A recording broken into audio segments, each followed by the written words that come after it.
You're watching Live Now from Fox. I'm Daytona Everett. I am joined now by litigation partner Sid Rao. Sid, thanks for being with us here on the show.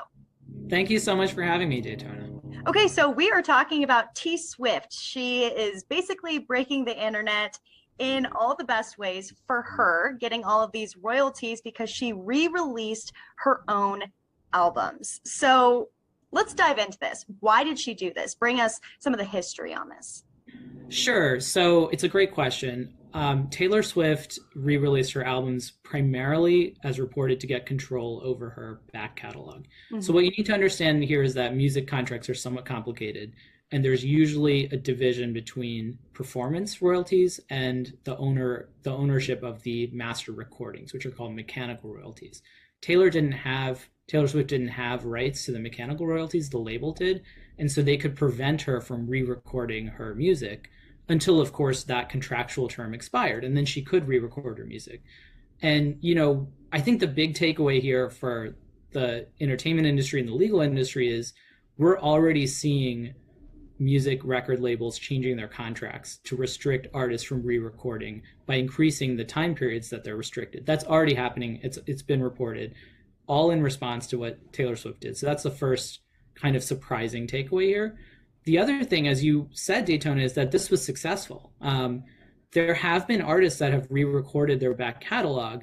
It's just typically not generated the type of sales and interest. And now we're in a streaming environment. So we're talking about Spotify downloads and other streaming platforms. So what's happened is that Taylor Swift has shown that artists have a different kind of power to connect with fans. They don't need to rely on distribution mechanisms of labels. And suddenly these re-recorded masters can be very, very valuable. I think in the case of Taylor Swift, we're seeing a fan base that maybe isn't as concerned about hearing the song in exactly the way they grew up listening to it, but they're really invested in Taylor Swift and her personality, which comes out in her social media strategy, her ways of connecting with fans, not just in live concert venues, but obviously through online channels. So that's driving a lot of these shifts.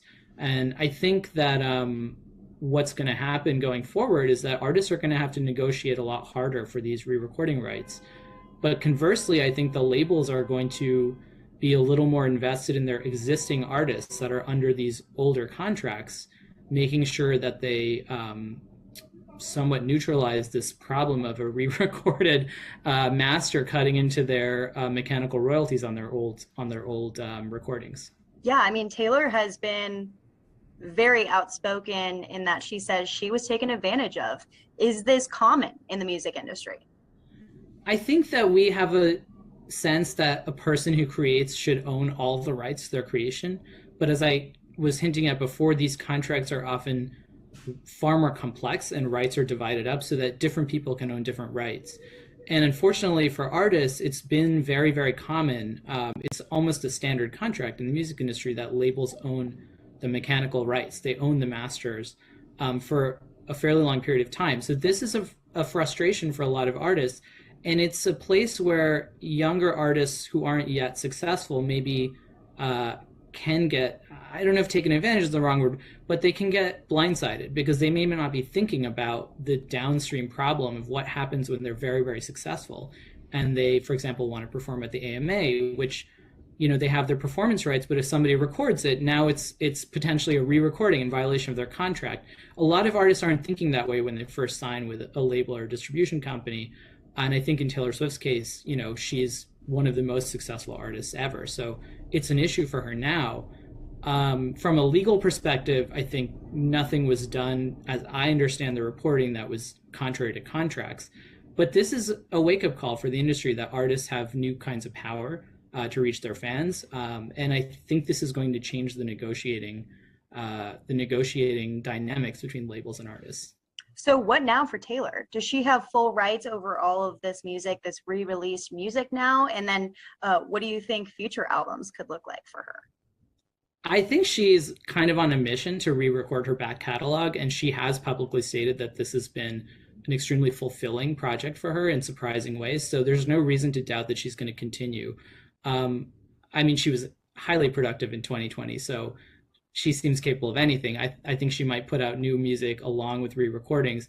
As far as the back catalog goes, she's going to own the masters to these new recordings. And have far more control over the performance, the use, what lawyers call the disposition. There was the dust up with the Netflix documentary where she felt she was not permitted or allowed to work with Netflix to include some of her back catalog music in the documentary. So I think this is going to really change her ability to control her music, and it is going to wake up the industry. I like I said, they're already changing contracts, and I think record labels and companies are going to be reacting to this very much in real time.